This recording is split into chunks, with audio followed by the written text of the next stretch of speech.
When the bitter winds blow, and the snows come, and the game runs scarce, the craving comes to some, the desire for human flesh. Their heart becomes ice, and they turn wendigo.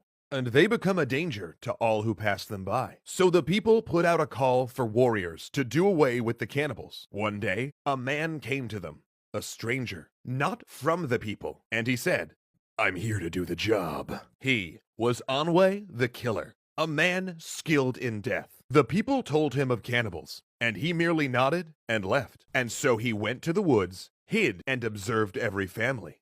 Where did they go?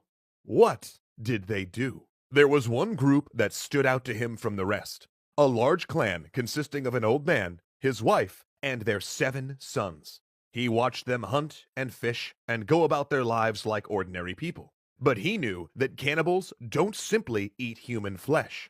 They live like everyone else until the craving comes on them. So he continued to watch them until at last he witnessed the aftermath of one of their meals. Finally, he was sure, and he began to dedicate all of his time to observing them, studying their patterns, and preparing his attack. He decided the old man was the weakest of them, so it would be him he would approach first. And when at last he was ready, Anwe snuck up and met him there. "Hello, brother," he called to the old man. He used his powers to make him look not like the powerful warrior he was, but thin, frail, and hungry. The old man was surprised, but greeted him, and Anwe said, "Come, help me prepare to catch this beaver." The old man knew there was nothing in the beaver den, but he played along, thinking that this frail man would be easy for his sons to kill and for them to make a meal of. "Lend me your poncho so that I may fix the hole in the dam. That way when the water rises, the beavers will take to their den." So the old man does this, and they both part ways, agreeing to meet there again at dawn. When the old man arrives home, he tells his sons that he met a man by the beaver den, and they gasp.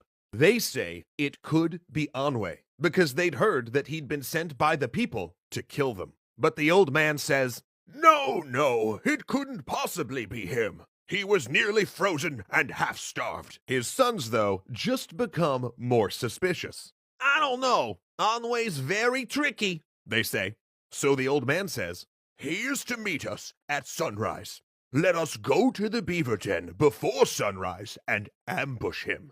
Then he can be our meal." So in the bitter cold that comes before dawn, they hike out to the beaver den, and once there, see a strapping man, full-muscled and strong. He calls out to them and waves them over. The sons think they should spread out and try to take him by surprise, but the old man says no. After all, he might not know